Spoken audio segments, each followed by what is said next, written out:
Words seldom emerge full-blown into the language. Instead, they evolve over time to become the terms we recognize and use today.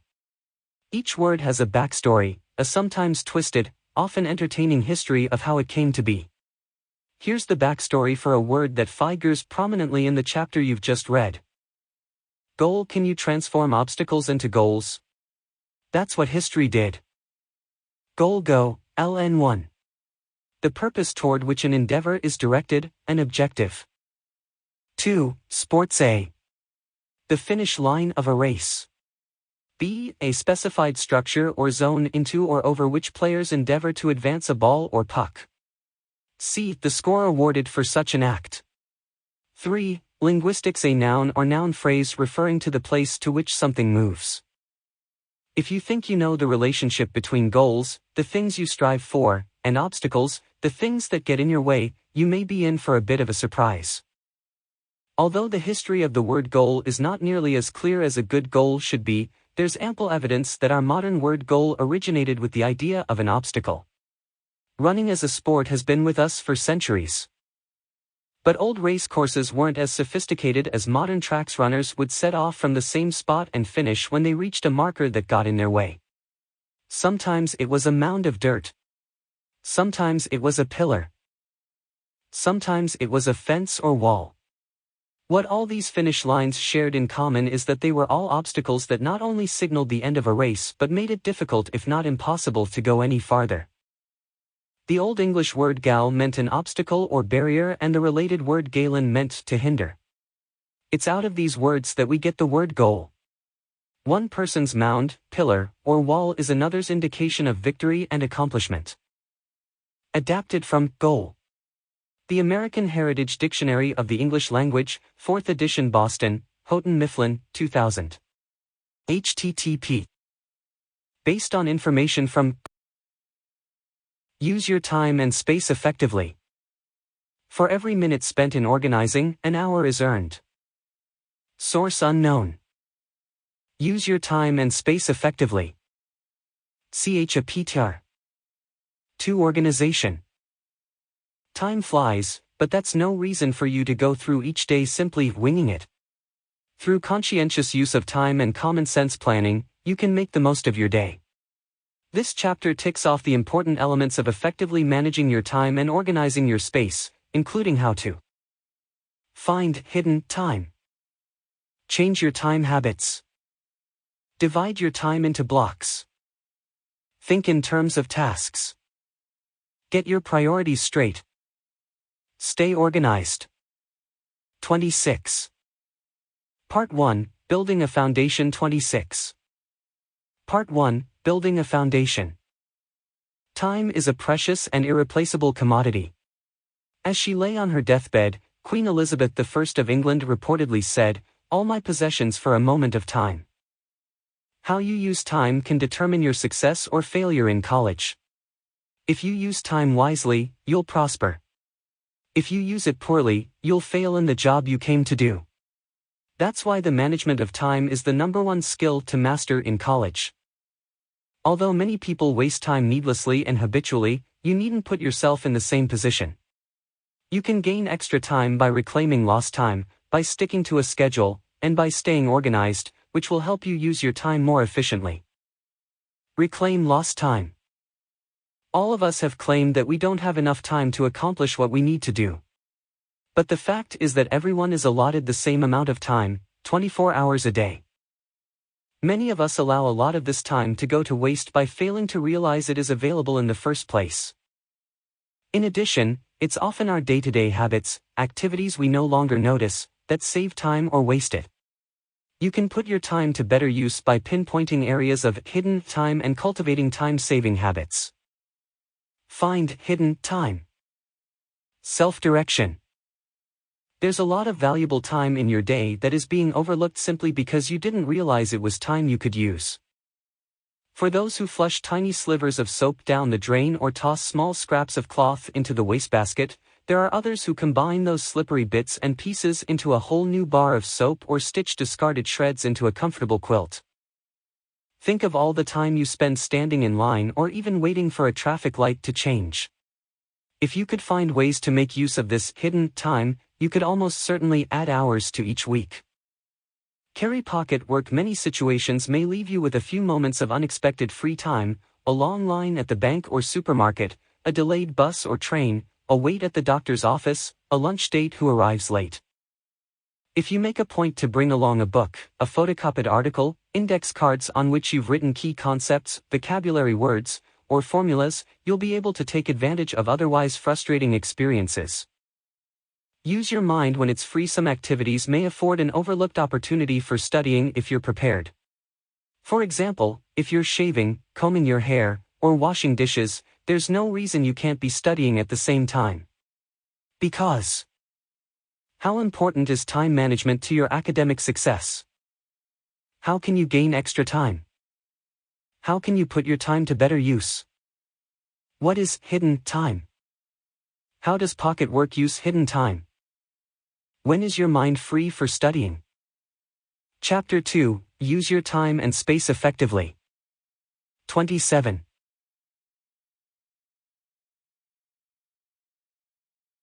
Many of us tend to zone out in such situations. They are excellent opportunities to use time that might otherwise be squandered.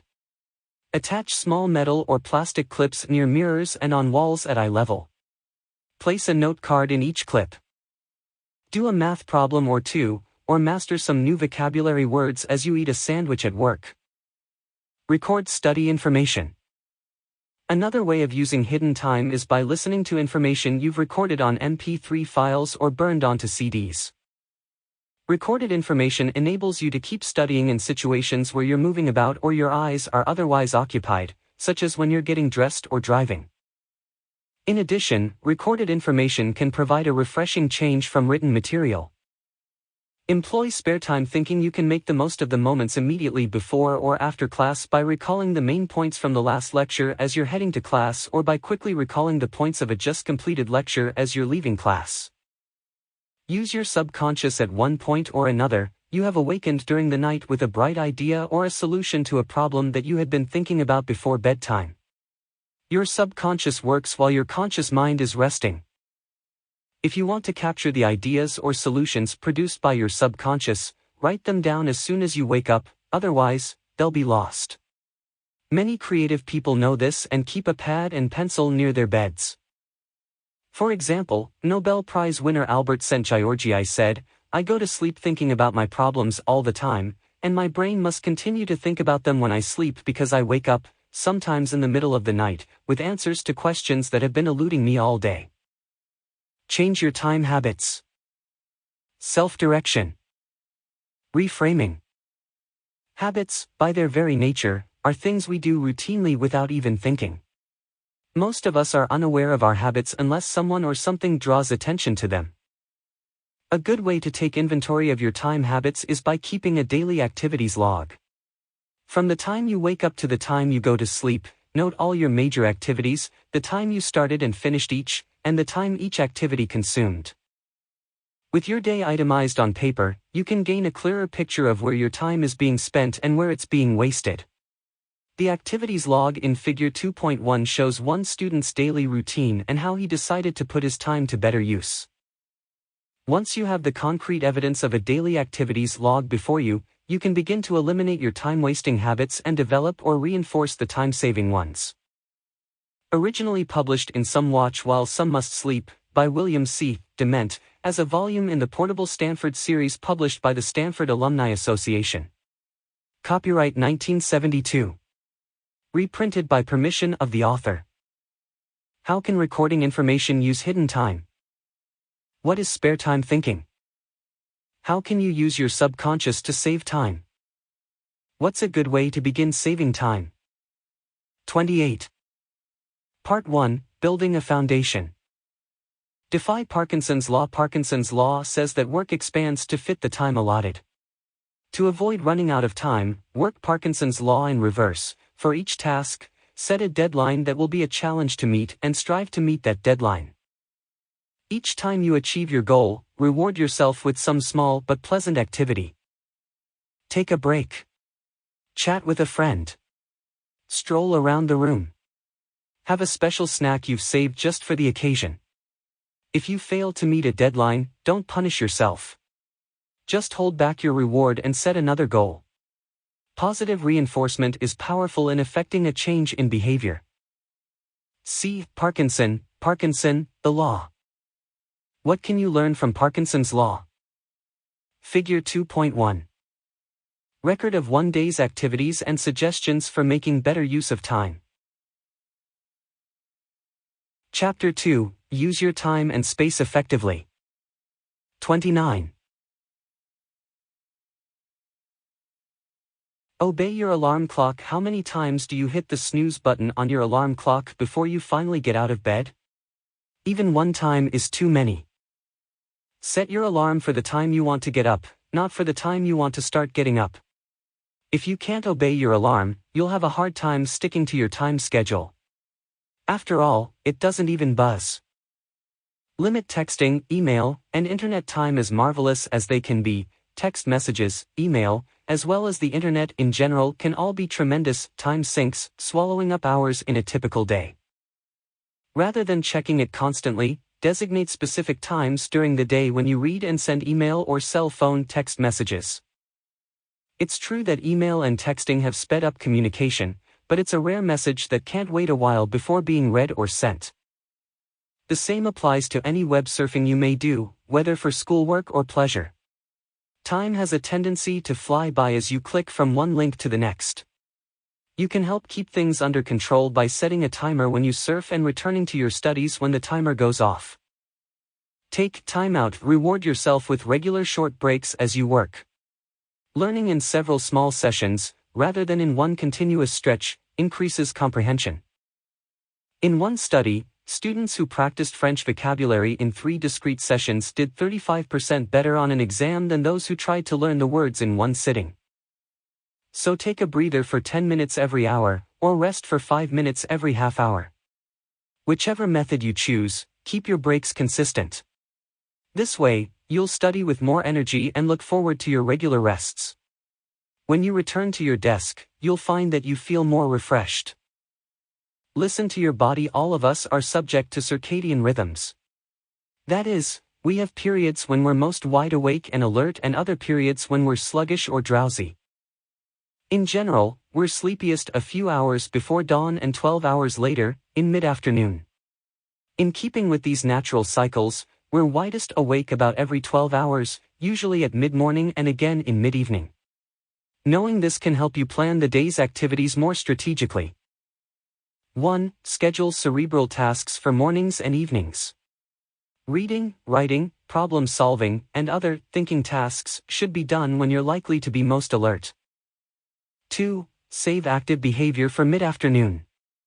Fieldwork, lab work, exercise, and errand running are best done at this time of day, when more sedentary activities may make you feel drowsy. If you're not a heavy coffee drinker, a cup of coffee might get you through the afternoon slump. 3. Christine C. Bloom et al., Effects of Massed and Distributed Practice on the Learning and Retention of Second Language Vocabulary, Journal of Educational Research 74, No. 4, pp 245, 248. Why is it so important to obey your alarm? What is the value of taking time out? How can understanding circadian rhythms affect your scheduling? It's your cue. 30. Part 1. Building a foundation. 3. Resist the temptation to sleep in on the weekends. Changing your sleep schedule on the weekends can have a chain reaction effect on the following week. You may find yourself feeling jet-lagged on Monday or Tuesday if you sleep in on Saturday or Sunday. 4. Read in the morning, review in the afternoon. Scientists have discovered that short-term memory peaks at about 9 o'clock in the morning and that long-term memory is strongest at about 3 o'clock in the afternoon. Stick to a schedule. A time schedule is a game plan, a written strategy that spells out exactly what you hope to accomplish during a day, a week, or even the entire term, and how you plan to do it. Committing yourself to planning and keeping to a schedule can seem a bit frightening at first, but following a schedule soon becomes a source of strength and a boon to your life. There are several benefits to a schedule. A schedule provides greater control. A thoughtfully constructed time schedule can increase your sense of control in 4 ways. First, because your schedule is written down, your plans seem more manageable. You can start working without delay. Second, you know you'll study all your subjects, even those you dislike, because you've allotted time for them in your schedule. There's less of a temptation to skip disliked subjects when study time has already been set aside for them. Third, a schedule discourages laziness. You've got a plan right in front of you, and that plan says, let's get down to business. Fourth, you can schedule review sessions right from the start and avoid last-minute cramming for tests. A schedule encourages relaxation. At the same time, because your plan is written down instead of floating around in your head, your mind is freed for other things. There's no time wasted worrying about what to do next. It's all there on paper. There's no guilt either. Both work and play are written into your schedule. This means that when you take a break, you know you deserve it. Despite these benefits, many students are reluctant to start using time schedules. They feel not only that a schedule will do them little good but also that keeping track of time will turn them into nervous wrecks. Neither worry is warranted. A schedule saves time. Yes, it takes time to devise a schedule, but that time is rewarded. You will be able to shift smoothly from one activity to another, without wondering what to do next. A schedule provides freedom.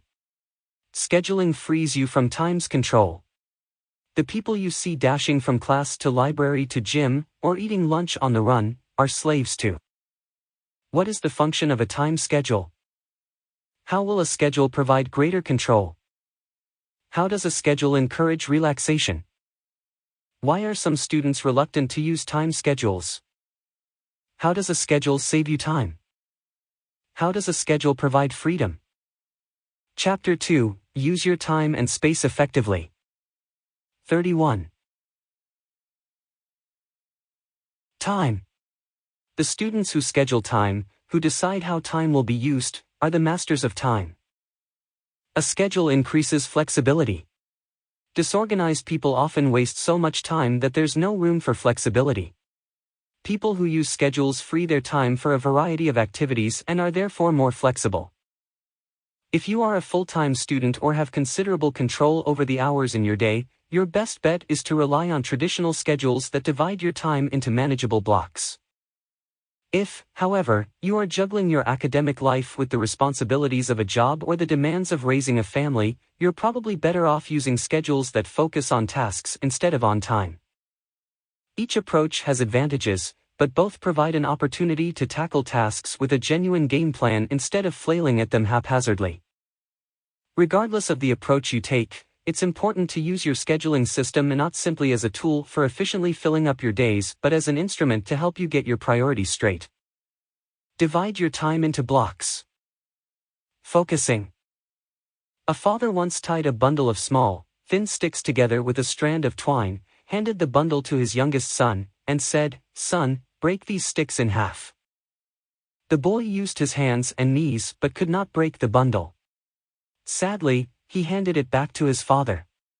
Without a word, the father untied the twine, and using only his fingers, snapped each stick one by one. When the sum total of your obligations and academic assignments seems overwhelming, it helps immensely to split them up into small, manageable units. By dividing each day into blocks, time schedules break up your responsibilities and allow you to deal with them one by one. Assigning a block of time to each activity ensures that you will work at peak efficiency. Using time blocks, you can create a 3-part scheduling system consisting of a master schedule, a weekly schedule, and a daily schedule. Each plays an integral role in managing your time. The master schedule serves as a basic structure for organizing your activities, the weekly schedule adds specific details to the master schedule, and the daily schedule puts the weekly schedule into a portable form. Although each schedule performs a different function, all 3 follow the same basic scheduling guidelines. 1. Don't waste big blocks. If you have a big block of time, use it for a big assignment. There's a strong tendency to say, "I'm going to get these smaller assignments out of the way before I tackle the big assignment." This is a poor decision. Instead, use the large block of time for a large and time-intensive assignment, and save your small assignments for the little slivers of time. In what way does scheduling increase flexibility? Which schedule type is best, time-based or task-based? What does the story of the sticks illustrate about time? What is the advantage of dividing your time into blocks?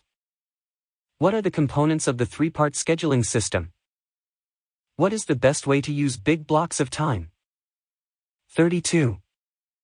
Part 1, Building a Foundation. 2. Study during prime time. For most of us, prime time is daytime. In fact, research has shown that each hour used for study during the day is equal to an hour and a half at night.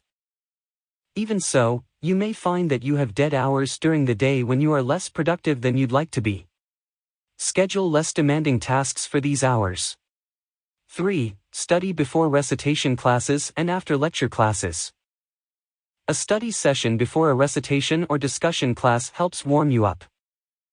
When you walk into class, the material is fresh in your mind.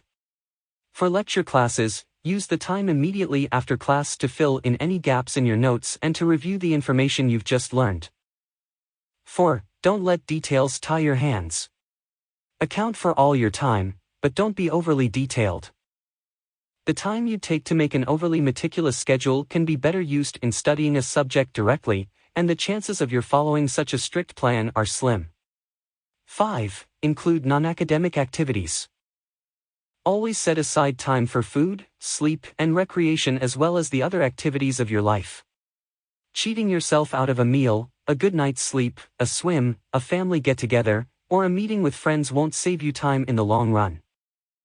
In fact, it may cost you time because all these activities are necessary for your overall mental and physical well-being.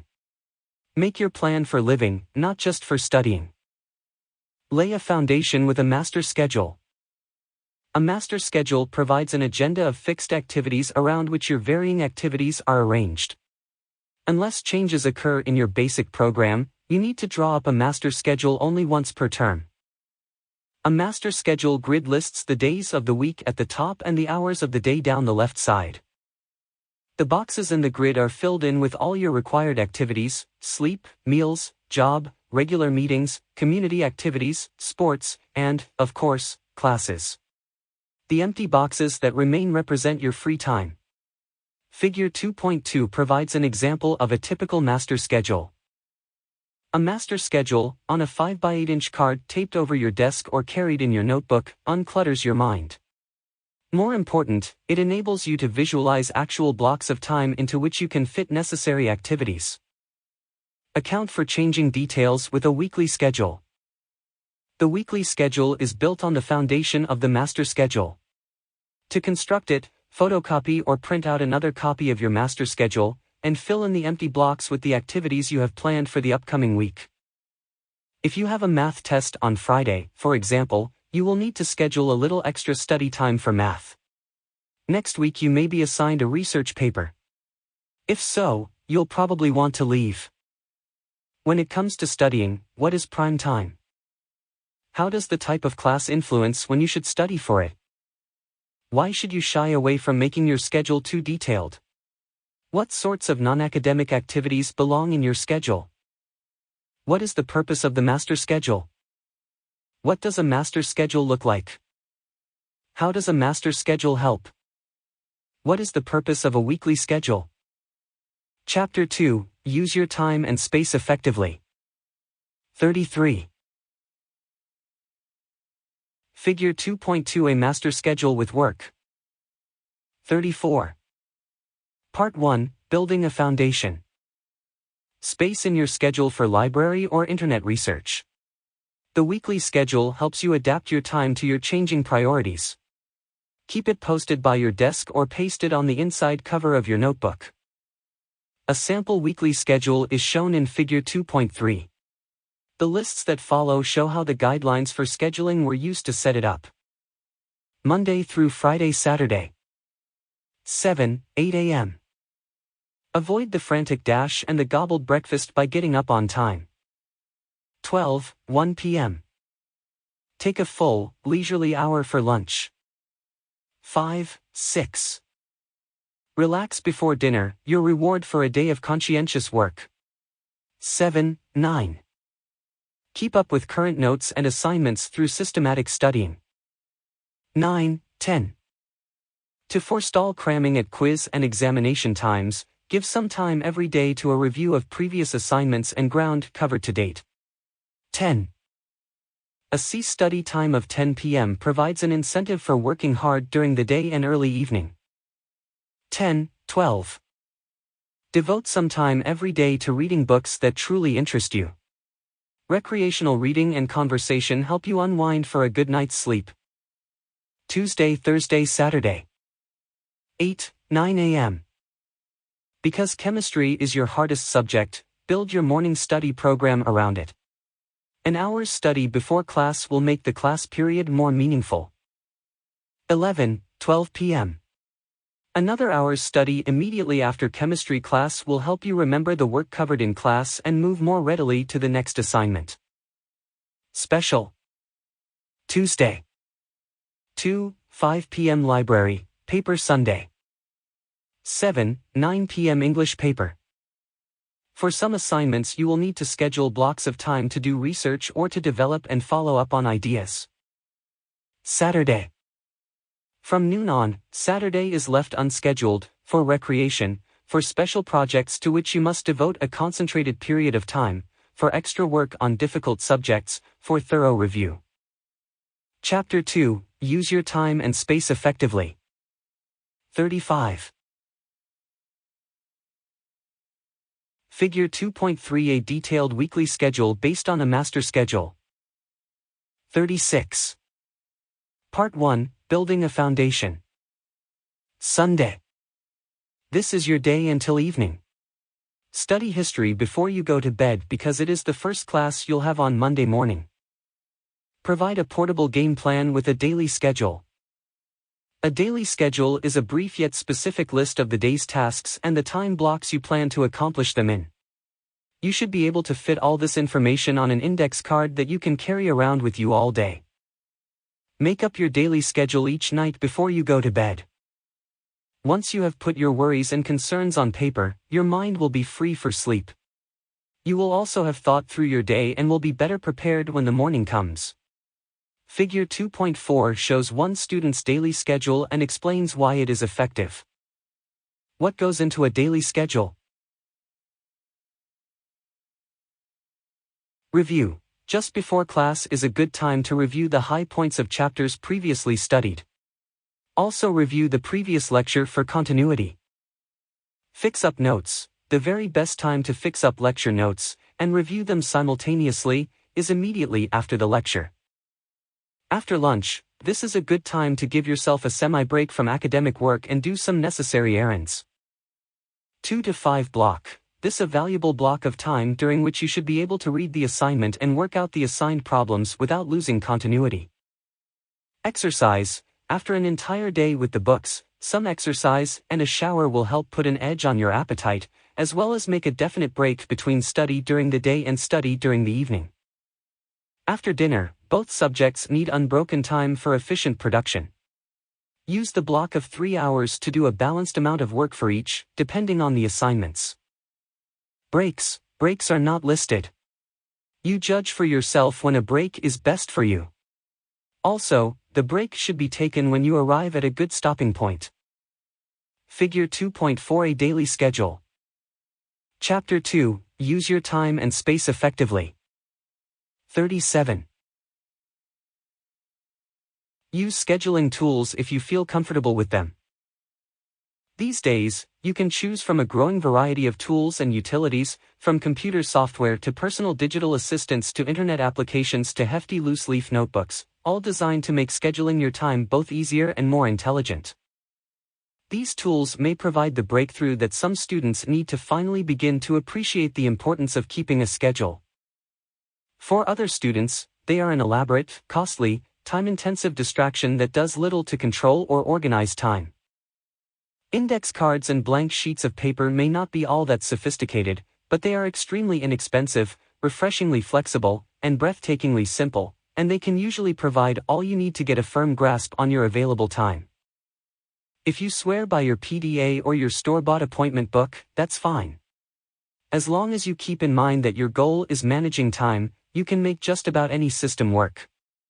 The essential component is not the tool, but rather the person who is using it. Think in terms of tasks. Focusing. Because of the way a schedule based on time blocks divides the day into manageable bite-sized segments, it is often preferable for most students. But some of us don't have the luxury of predictably structuring our days from top to bottom. If your days are largely unpredictable or your free time is fluid, you may need schedules that emphasize tasks instead of blocks of time. In addition, long-term assignments, which can't always be squeezed into time blocks, may require a task-based approach. Anyone who's ever had the satisfaction of systematically crossing items off a lengthy to-do list has at least an inkling of the effectiveness of a task-based approach. During the first half of the 20th century, legendary management consultant Ivy Lee demonstrated just how effective and lucrative it could be to view things in terms of tasks. Charles Schwab, then chairman of the Bethlehem Steel Company, challenged Lee, "Show me a way to get more things done with my time, and I'll pay you any fee within reason." Lee thought for a while, then said, "Every evening write down the 6 most important tasks for the next day in order of priority. Every morning start working on task number 1 and continue until you finish it, then start on task number 2, and so on. Do this until quitting time and don't be concerned if you have finished only 1 or 2 tasks. At the end of each day, tear up the list and start over." When Schwab asked how much he owed for this advice, Ivy Lee told him to use the plan for a few weeks, then send in a check for whatever he thought it was worth. 3 weeks later, Lee received a check for $25,000, which is equal to about $250,000 in today's dollars. T. W. Engstrom and R. McKenzie, Managing Your Time. What are the pros and cons of special scheduling tools? When is it preferable to use task-based scheduling? How did Ivy Lee demonstrate the value of tasks? 38. Part 1, Building a Foundation. Figure 2.5. A task-based master schedule. Chapter 2, Use your time and space effectively. 39. Of course, just as a daily schedule would provide only a limited view of your tasks, a single to-do list is not sufficient for a task-based approach to help you through the entire semester. Whether it hinges on time blocks or tasks, a 3-part scheduling system still makes sense. If you're focusing on tasks, you'll need a task-based master schedule and a weekly assignment-oriented schedule in addition to a daily to-do list. Develop a task-based master schedule. A task-based master schedule enables you to keep track of 1 or more assignments or goals over an extended period of time. Figure 2.5 provides an example of a task-based schedule. Across the top of the schedule, instead of listing the days of the week, write out the major goals you hope to accomplish or the assignments you plan to complete. Deadlines for subgoals may be written down the left side, where the hours of the day would normally be written in a standard master schedule. Now divide each goal or long-term assignment into manageable subgoals. List them in a column beneath the task they refer to. For example, if you've been assigned a research paper, you may arrive at the following subgoals: do preliminary research, choose topic, plan outline, conduct research, complete first draft, and revise first draft. As you reach each milestone on the way to completing your assignment, cross it off your schedule. As you do, you provide yourself with visual evidence of and positive feedback for the progress you've made. Make your weekly schedule assignment-oriented. If the span of your goal or assignment is a week or less, you can use an assignment-oriented weekly schedule as a supplement to your master schedule. Figure 2.6 shows such a schedule. The format is simple. Draw a horizontal line to divide an 8.5 11-inch sheet of paper in half. In the top half, list your subjects, assignments, estimated study times, and due dates. Then, with the due dates and estimated times as control factors, check your master schedule for available time. Allocate enough hours to do the job, and write them on the appropriate line on the bottom half of the sheet. Stick to your schedule. As long as you give study hours top priority, your remaining hours will be truly free. Turn your daily schedule into a to-do list. Your daily study schedule should simply be a list of things to do arranged in order of priority on an index card.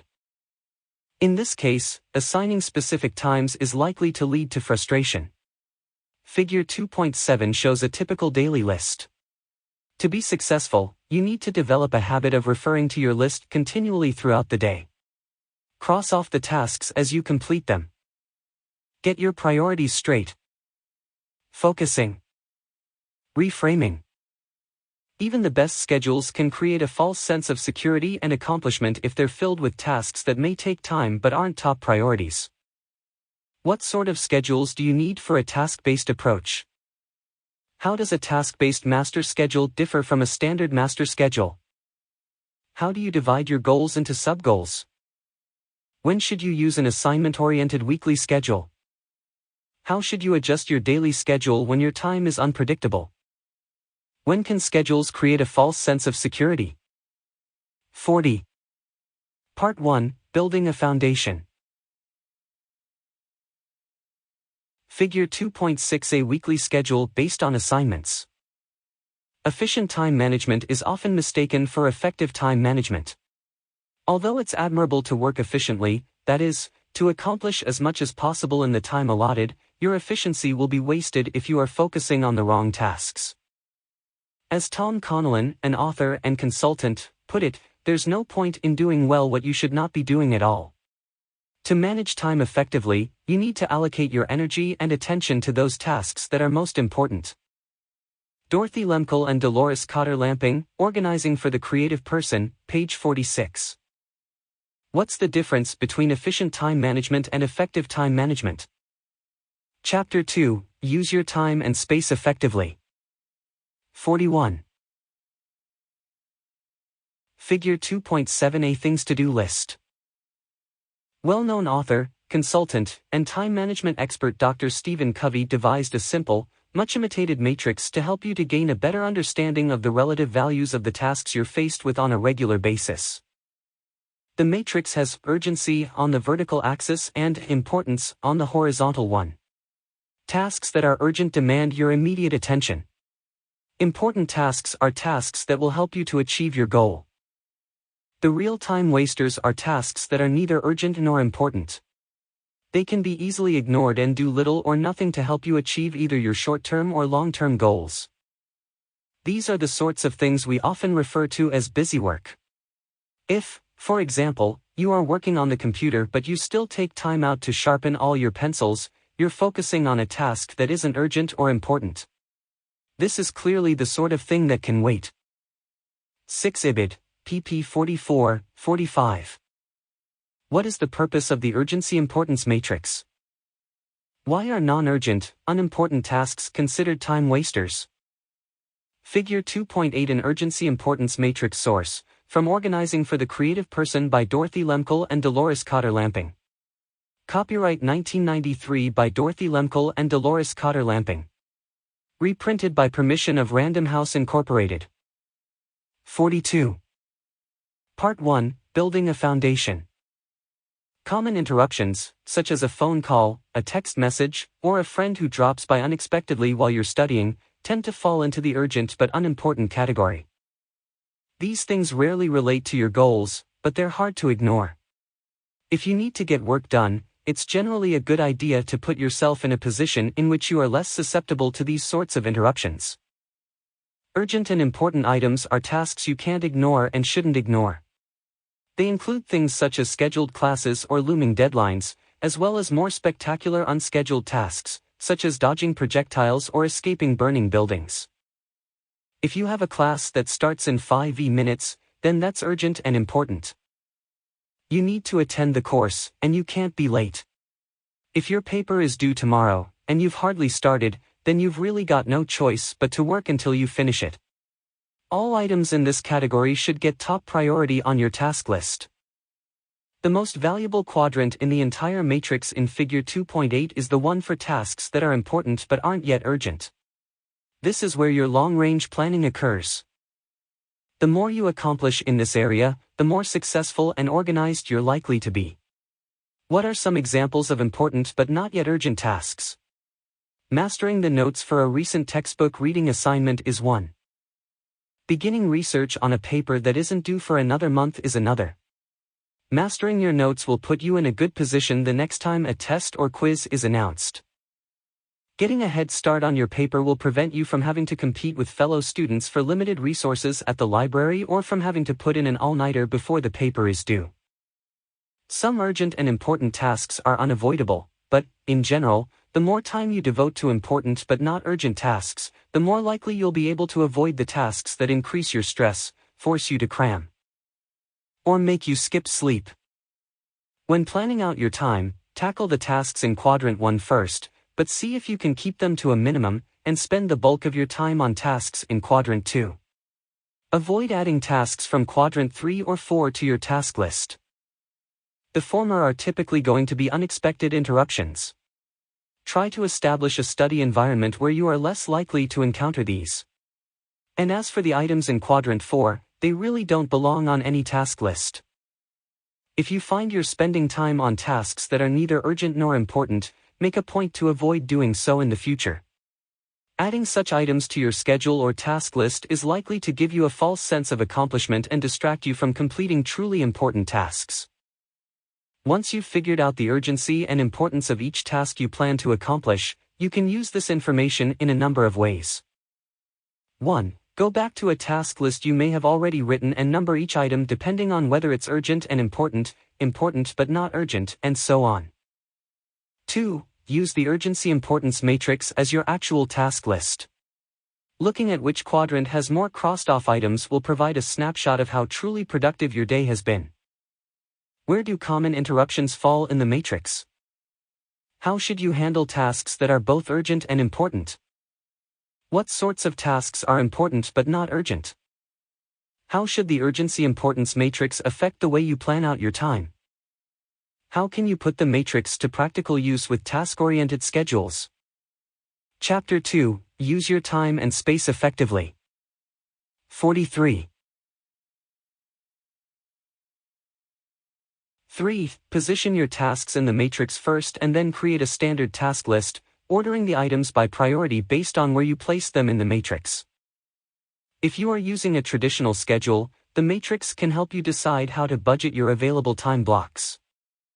Begin by using the master schedule as your template, just as you normally would, adding in any tasks or events for the week that already have specific time frames. Then use your matrix to help you decide how to fill in the remaining blocks in your schedule. The weekly view provides excellent reinforcement for those important but not urgent tasks that call for long-term planning. Stay organized.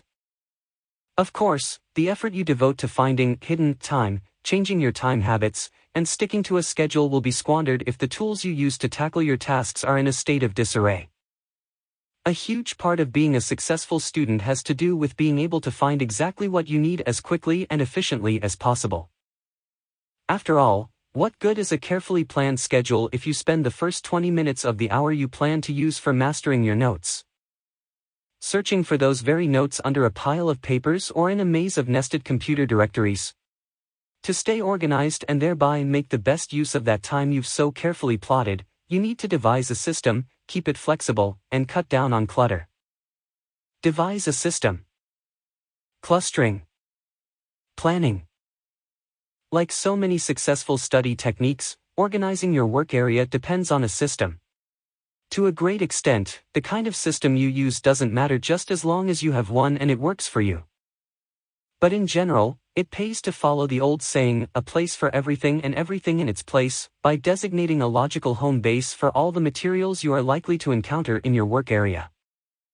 In addition, it makes sense to organize things intelligently, so the materials you need most often are easiest to reach and those you need least are well out of your way. And finally, it helps to logically label items so you can tell at a glance what they contain and where they belong. Find a place for everything. There are several reasons why papers, books, and other materials may be obstructing your workspace and even littering your floor. But one of those reasons is so painfully obvious that it's amazing that it doesn't occur to those students who have to wade through a sea of supplies each time they try to do some work. You never found a place for them. Although some people may be too tired or lazy to put things away, more people. How can you put the matrix to practical use with a traditional three-part schedule? What does staying organized have to do with managing time? What sort of organizational system do you need to devise? Why is it important to find a place for everything? 44. Part 1, Building a Foundation. Leave things lying about simply because they never figured out where to put them in the first place. If the prospect of designating a place for everything you own seems complicated and scary, start gradually by designating broad areas for things: bookshelf for your books, drawer for your notebooks, file box for your papers, basket for your mail, jar for your pencils and pens, and so on. Using that as a starting point, start to subdivide your broader areas by, for example, putting this semester's books on the easiest to reach shelf and last semester's books on another, or by putting science and math books on the first shelf, history and English books on the second. As you refine your system, you'll find it easier to go directly to what you need. But even from the very beginning, you will be in the right ballpark each time you go to look for what you need. Organize things intelligently. Have you ever reached into the refrigerator at breakfast and found that a ketchup bottle, a covered casserole dish, and half an apple are all blocking your access to the carton of milk? Some people have a workspace that is similarly arranged, where the materials they don't need are right there in front of them, and the supplies they do need take some effort to reach. The ketchup, the casserole, and the apple are all things you can use at some point. You just don't need them now. It makes sense to arrange things so they're where you need them when you need them. Just as you arrange your tasks in order of their priority, you should arrange your supplies in a similar fashion. CIA creates a mnemonic to remind you how to arrange things intelligently. That is, they should be arranged according to whether they are current, imminent, or archived. Current. Current items are the notes and materials you're using right now. They usually belong on your desktop or somewhere close by. They should all be within easy reach. And there's another implied message in this routine. Before you settle down to study, not only should you have the things you need at your fingertips, but also you should get those things you don't need out of your way. Imminent. Imminent items are those you aren't using right now, but plan on using shortly. These are typically the notes and materials from your other classes this semester. In addition, imminent items may include textbooks or materials from previous semesters if they provide background, support, or context for your current semester's work. Imminent items typically sit on a nearby shelf or in a desk drawer. Archived. Archived items are those you've used in past semesters that may help you this semester or in some future semester but that aren't necessary for your day-to-day work. This would include your notes from previous classes as well as any textbooks from those classes that you've held on to. Because these items don't have to be easy to reach, you can place them on a less accessible shelf in your bookcase, in a file cabinet, or in banker's boxes. If you do put these items in boxes, be very specific in the way. How can you gradually find places for your possessions? How do you organize things intelligently? How does the CIA system help you arrange your materials? Chapter 2, Use your time and space effectively. 45. You label them so that you can still find the right book or set of notes if it turns out that you need them. Choose logical labels. Imagine how difficult it would be to pick out the right book from a shelf if all the books were shelved backward. Although we depend a great deal on labeling, we frequently take it for granted. Labels are designed to make it easier to recognize and find what you need and to organize things systematically, whether by alphabetizing or by some other system. Label notebooks, individual note pages, and computer files. If you're putting things in a file cabinet, label those folders as well. If you're burning files onto CDs, be sure to label the CDs so that you can quickly differentiate one disc from another. Anything you're likely to sort through, organize, or search for should be labeled. It just takes a second, and it can save you a lot of time. There are lots of good reasons to label your materials and few if any not to do so. How you choose to label your materials is basically up to you as long as you label things consistently. The idea is to be able to find what you need as quickly as possible. That said, here are some suggestions you may want to adopt. Label folders or directories according to the course identifier. Rather than labeling a folder or directories with the title of your course, it's usually better to start with the course identifier, which should be easier to locate when you are rifling through a notebook or cabinet or searching through a computer directory. Also, it will mean that all folders from the same subject when alphabetized will wind up in the same basic location. Use separate labeled folders or dividers for different parts of a class. Keep class notes, lab notes, textbook notes, handouts, and any other course materials in separate labeled sections of your notebook or in their own subfolders in your file cabinet or computer directory. Add enough information to each note page or file so that it can stand alone. It's almost inevitable that your notes will get shuffled at some point. In fact, there are some situations in which you may deliberately want to shuffle them. To ensure that your notes don't get easily mixed up, label each note sheet with a course identifier, the date you took the notes, and the page number. Put the information on an outside corner, so it's easy to flip through and find what you need. With the Cornell system, the outside upper corner is probably best because the label is less likely to get in the way of your summary area jottings or marginal cues. To make any notes you've taken on your computer easier to find, name the file after the date and the course identifier. So, for notes you took on February 12, 2010, for a reading in your Biology 203 class, the file name might be 201000212 Bio 203. If this type of label seems complicated or a little unfriendly to you now, you'll soon get used to it. And you'll discover how much easier it is to quickly find the notes you need. What good are labels? What should you label? What should the labels say? How do you label folders or computer directories for a course? How should you organize the different kinds of materials for each course? What sorts of labels do your notes need? 46. Part 1, Building a Foundation. Provide an index for any file of folders. If you're keeping materials in a file cabinet, create an alphabetical list of all the folder names and attach it to the cabinet door. That way you'll be able to search for the right folder before you even open the drawer. Also, it should make it easier to tell if you accidentally have two folders serving the same purpose. Keep things flexible. Reframing. Clustering. Perhaps somewhere there's a gigantic landfill devoted to obsolete organizers, to partially completed plans, to filing systems gone awry, and to calendars that were abandoned or ignored. Why do so many of these systems wind up on the trash heap? It's true that in many cases people simply lose interest, but it's just as likely that the systems were far too rigid and demanding. Ultimately, a simple, bare-bones system that works is more powerful than a complex, powerful one that fails. You can keep your organization system going for the long haul if you keep things flexible, by doing things like using loose-leaf paper instead of spiral notebooks and by keeping each class in a separate binder instead of combining them all into one. Use loose-leaf paper. You want any notes you take to be as flexible as possible.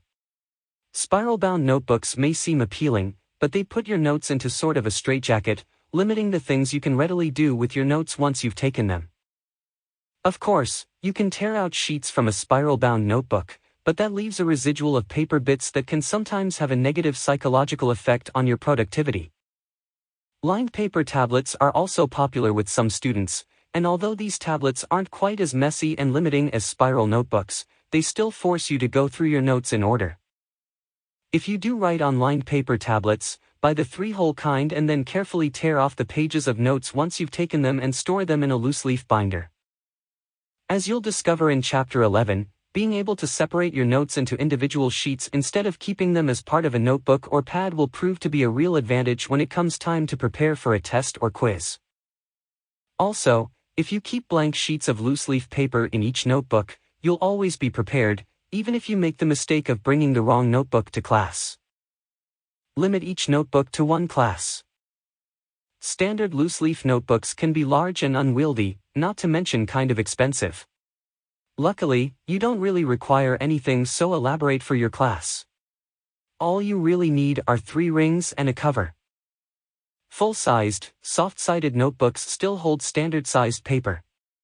But these are thinner and less expensive and enable you to use a different notebook for each class instead of putting the materials from several, often unrelated classes in a single binder. Then you can take only what you need when. How can you keep file folders better organized? Why should you keep your organization system flexible? Why should you have a different notebook for each class? It's your cue. Chapter 2, Use your time and space effectively. 47.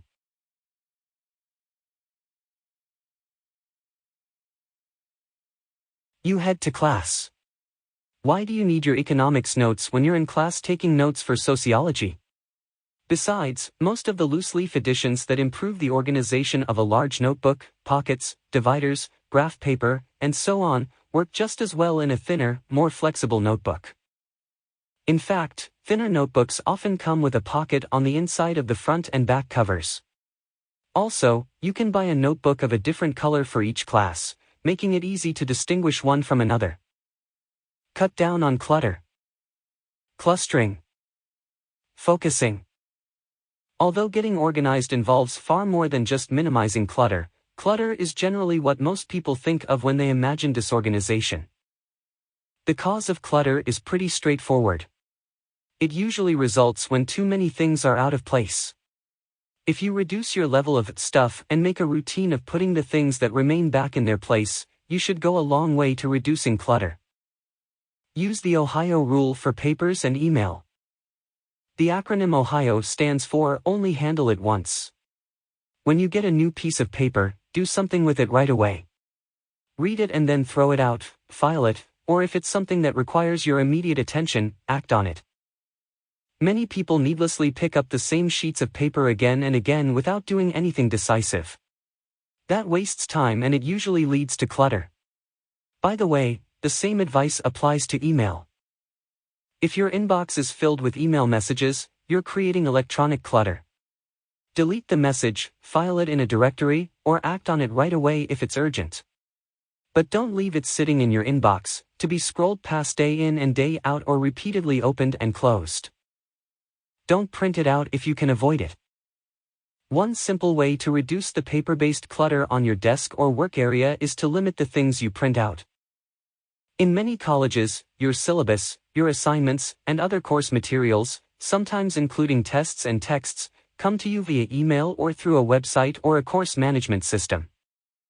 Some students go through paper withdrawal and have a tough time keeping all their materials on the computer instead of in a stack of sheets on their desk.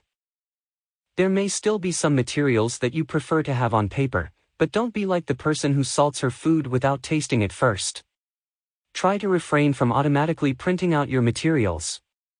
Of course, if your course materials are only available in hard copy, you have no choice. 7. Edward M. Hollowell, Overloaded Circuits, Why Smart People Underperform, Harvard Business Review, 60. What causes clutter and how can you reduce it? What does the Ohio rule suggest? Why is it a good idea to avoid printing out materials? 48. Part 1, Building a Foundation. Allow time for cleanup and setup. When you reach the end of your study day, instead of abruptly getting up from your chair and moving on to something else, take just a few minutes to stow away the things you've been working on in their proper places and to set out the things you plan to be working on the next time you sit down. Anything you leave lying around from the previous day is likely to interfere with the work you do the following day.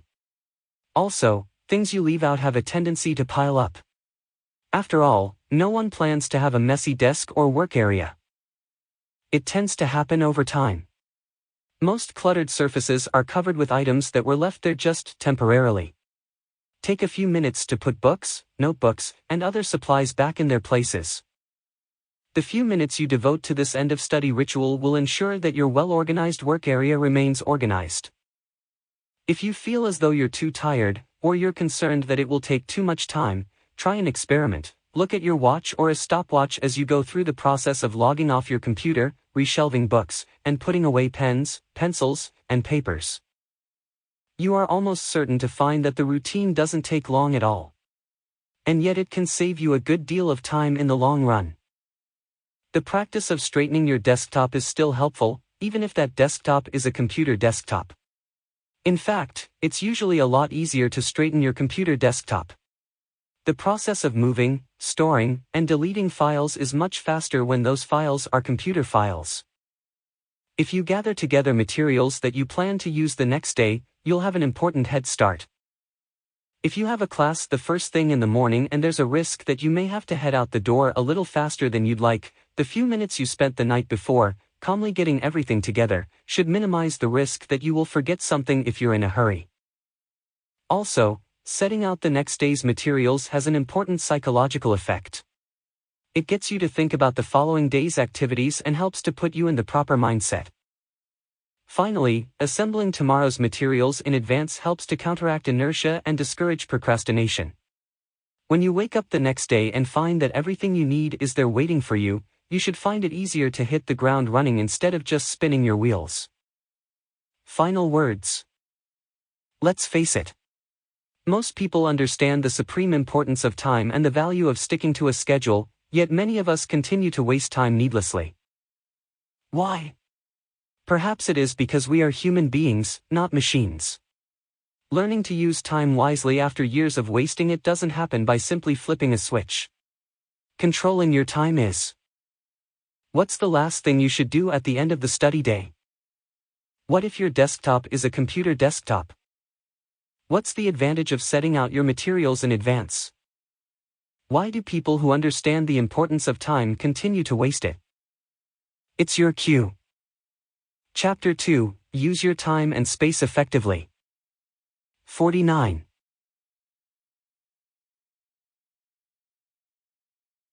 Ultimately a matter of developing the right mindset.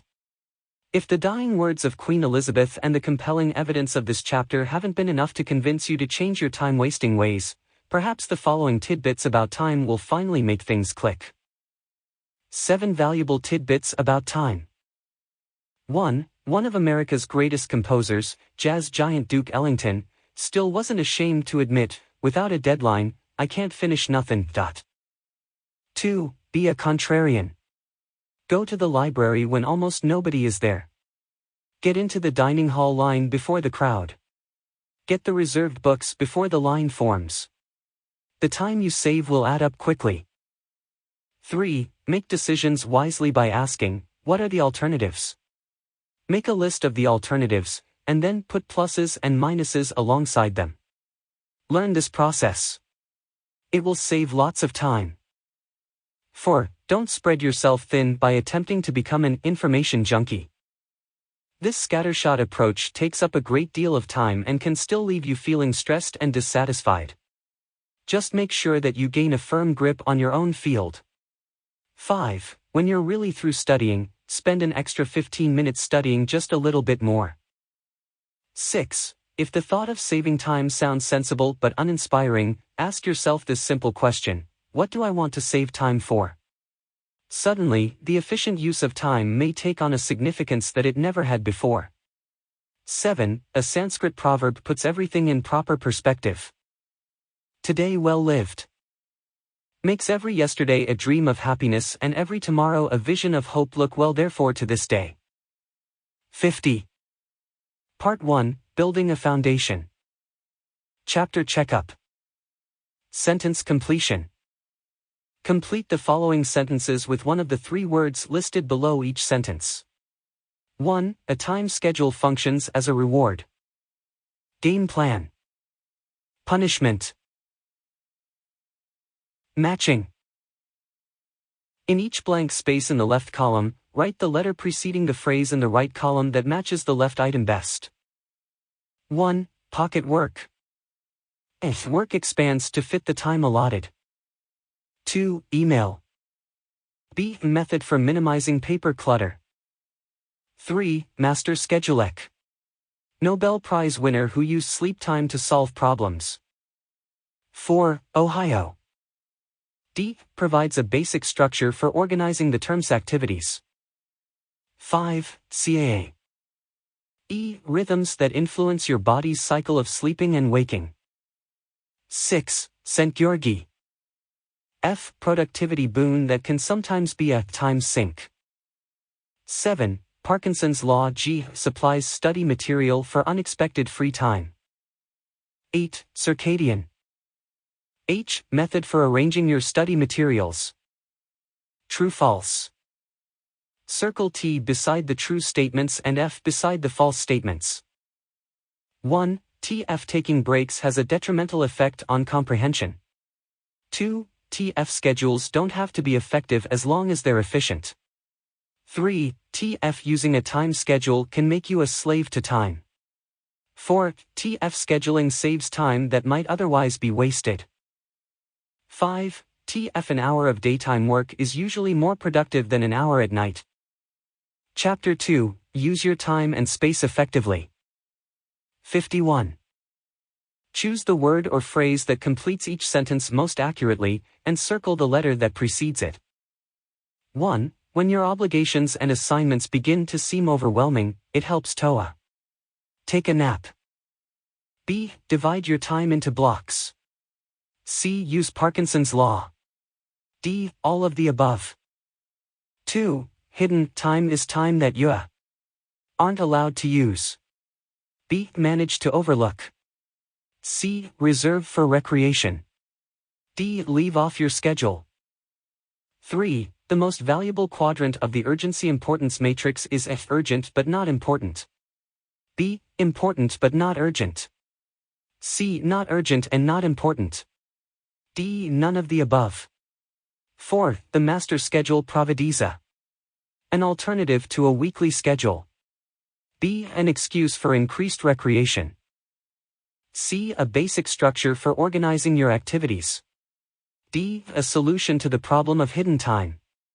5. A task-based schedule may be your best bet. IFA. Your days are unpredictable. B. Your free time is fluid. C. You have a full-time job. D. All of the above. Multiple choice. 52.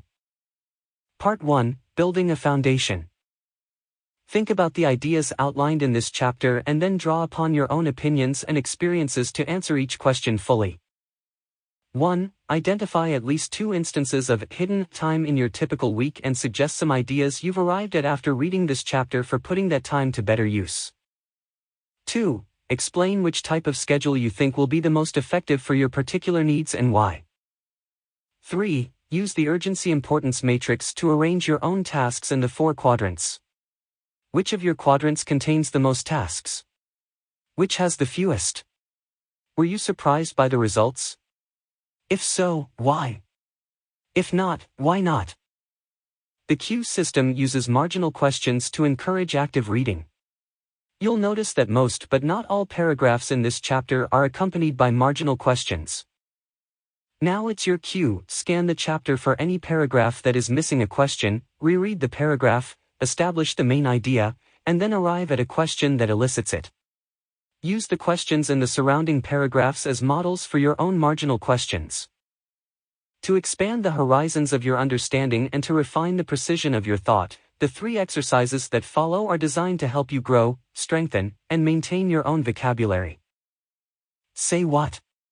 From the 3 choices beside each numbered item, select the one that most nearly expresses the meaning of the italicized word in the quote. Make a light check mark next to your choice. The most erroneous stories are those we think we know best, and therefore never scrutinize or question. Stephen Jay Gould, American paleontologist and evolutionary biologist. 1. Erroneous. Misguided. Inaccurate. Misleading. 2. Scrutinize. Inspect. C. Criticize. It's your cue. Reflection. Vocabulary in action.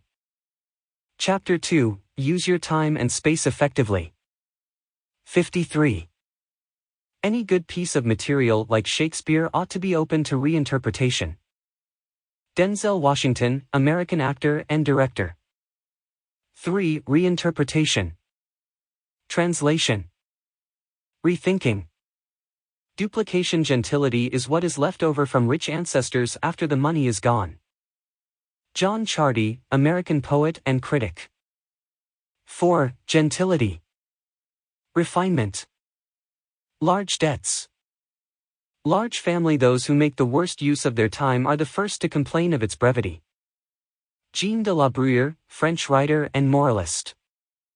5. Brevity. Briefness. Dullness. Wastefulness. 54. Part 1, Building a Foundation. Vocabulary. Use your knowledge of word synonyms and roots to connect the word at the top rung to the word at the bottom rung, using the words listed below. Chapter 2, Use your time and space effectively. 55. Here's the story behind a word that figures prominently in the chapter you've just read. Deadline. Facing a deadline can still be stressful. But once it meant risking your life. Deadline. DDLNN1. A time limit, as for payment of a debt or completion of an assignment. 2. A boundary line in a prison that prisoners can cross only at the risk of being shot. These days we typically think of a deadline as a due date.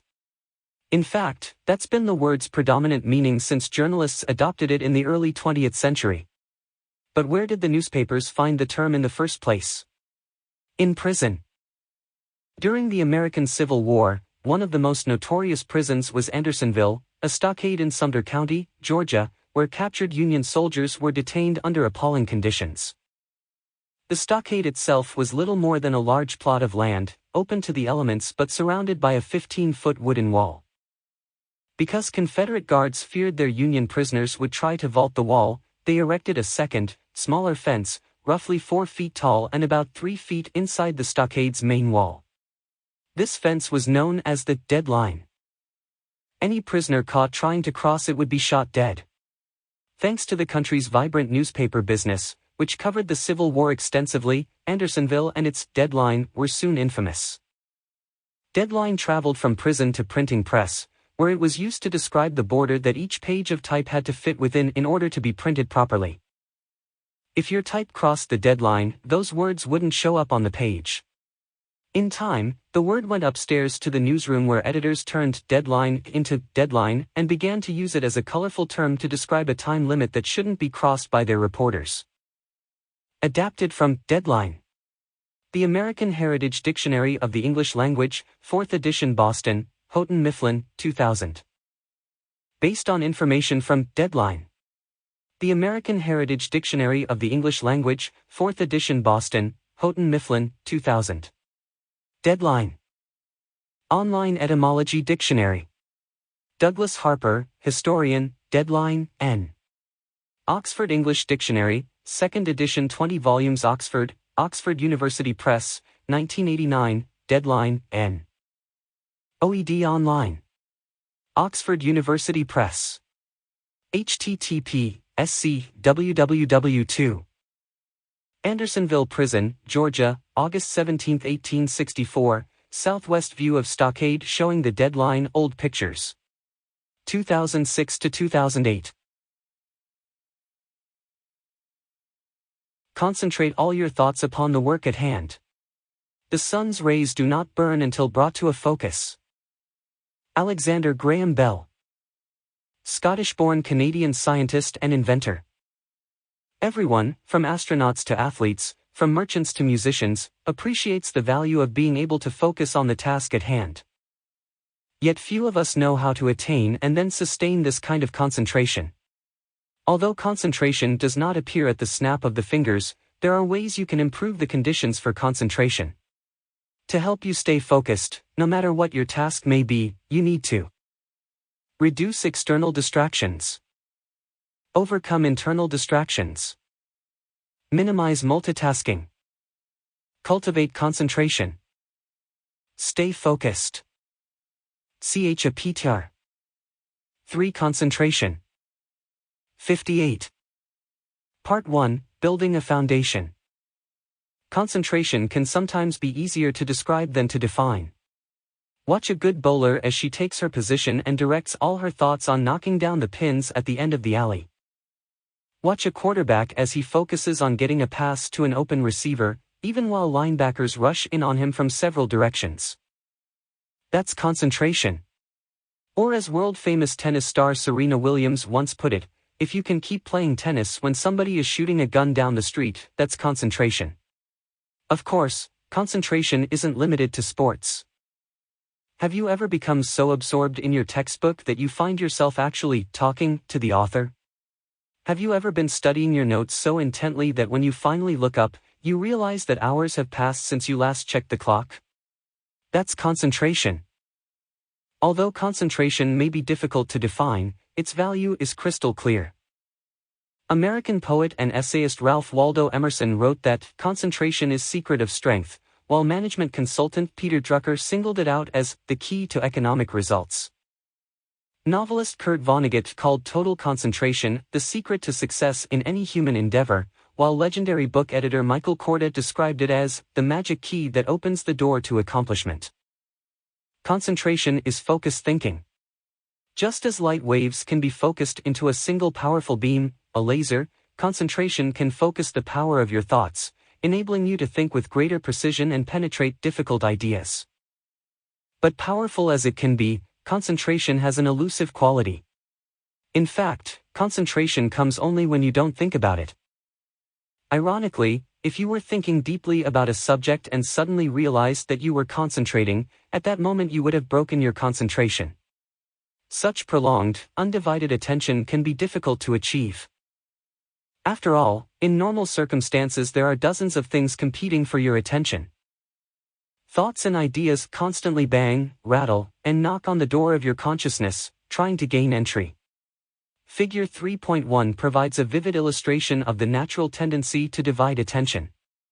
As you gaze at this picture, you'll probably discover that your visual focus is shifting. What are some examples of concentration in sports? What are some examples of concentration in academics? How valuable is concentration? What makes concentration elusive? Figure 3.1 A goblet or two profiles. What does Figure 3.1 tell us about concentration? Chapter 3, Stay Focused. 59. Every few seconds so that you first see a goblet, then two profiles, and then the goblet again. Once you're aware of both images, it is difficult for your eyes to focus on one and ignore the other. Similarly, it is hard for your mind to focus on one idea at a time. People who can focus exclusively on the task before them have a much better chance of completing the task more quickly and accurately than those who divide their attention even when they don't mean to do so. So how do you stay focused? Because you can't strive for concentration directly, you must instead try to improve the conditions that promote concentration. That involves eliminating distractions and adopting strategies to cultivate concentration. Eliminate distractions. Trouble concentrating may come from external distractions, such as sights or sounds that compete for your attention, from internal distractions, such as worries or daydreams, and from multitasking, which can splinter your concentration into unproductive pieces. Once recognized, these obstacles to concentration can be overcome. Reduce external distractions. Focusing. Anything that stimulates your senses and in the process disrupts your concentration can be considered an external distraction. Study halls and living quarters are overflowing with such distractions, with everything from banging doors to baking bread. To work in a way that is compatible with concentration, you need the proper environment as well as the right equipment. Select the proper environment. Your study environment should be used exclusively for study. In addition, it should be quiet and well lighted. You can take your work to a place that is already designed for study, or you can create your own study environment. Find a workshop. You'd be hard-pressed to find an environment more suitable for high-quality concentration than a library. It offers a minimum of non-academic distractions, a quiet atmosphere, and sufficient lighting. Get in the habit of studying at the library right away, on the first day of class. Even the walk to the library can be used productively as a review session or a refreshing break. Whether you choose to work in the library or somewhere else, make sure your study area is reserved for studying. Psychologists emphasize that a conditioning effect is created between you and the desk.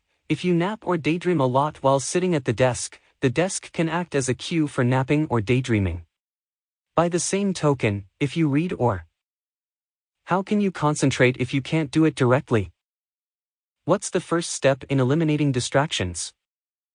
What is an external distraction? What elements make up a proper study environment? What is the best environment for studying? Why is it important to use your study area for studying only? 60. Part 1. Building a foundation. Work in bed. You make it difficult to work energetically and fall asleep easily. To avoid this negative conditioning, use your desk only for studying. When you feel the urge to nap or daydream, leave your desk to nap or daydream elsewhere.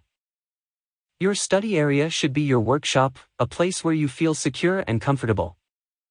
You can ensure that you have the proper environment for study and concentration if you minimize visual distractions, avoid or eliminate distracting noises, refrain from playing music, tune out text messages and the internet, control the impulse to be disrupted by distractions, and provide the area with plenty of light. Minimize visual distractions. A sheet of notes or a page from a textbook can seem dull compared with a glimpse of a softball game being played on a nearby diamond or a view of gently falling snow. To improve your chances of concentration, avoid competition for your eyes' attention. Study by a window so you can take advantage of the natural light, but keep your head turned away from the potentially distracting view. Of course, not all visual distractions lie on the other side of the window pane. If your study area contains photographs you're liable to look at, gadgets you're likely to fiddle with, or books you'll be tempted to pick up and read, remove them until you have completed your work. Eliminate noise. If you need a quiet spot for efficient study, do your utmost to find one. Noise can be one of the most serious obstacles to effective study. Nothing is more wasteful than going over the same paragraph again and again because the noise makes it impossible to absorb what you are reading. If the library is the right place for you, make an effort to study there whenever you can. If you study at home, achieving quiet can sometimes be as simple as closing a door or inserting earplugs. Turn down the loud music when studying. Loud music, especially vocal music, can break your concentration. To keep your concentration from bouncing between the music and your books, you expend energy that could be put to better use. However, some students can tolerate music better than others. If you find music non-intrusive, then instrumental music, played softly, could potentially form a pleasing background, and such a background can actually muffle some external, intermittent noises. Tune out messaging and the internet. Avoid the temptation to surf the web or constantly check messages by keeping your screen out of your line of sight and your phone out of range.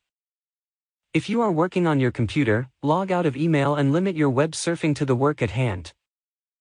If you're expecting important email, set a timer for an hour or so, and work without interruption before checking. When the timer goes off, check for mail, then start the timer again. Do the same for cell phone text messages. Or simply let them wait until after you're done. What other steps can you take to ensure a proper study environment? It's your cue. What can you do to eliminate noise when you study? How does music affect concentration? What can you do to prevent email and the internet from becoming distractions? Chapter 3. Stay focused. 61.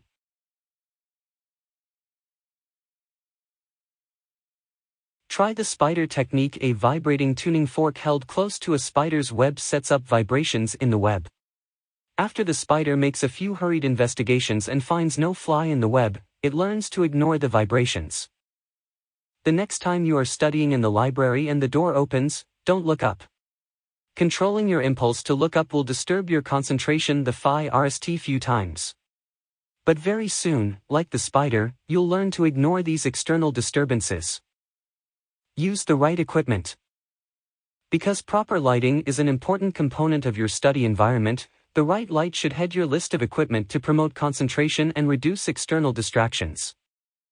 Find the right light, whether it comes from incandescent light bulbs, fluorescent tubes, or compact fluorescent bulbs, the best light for studying is bright, even, and steady.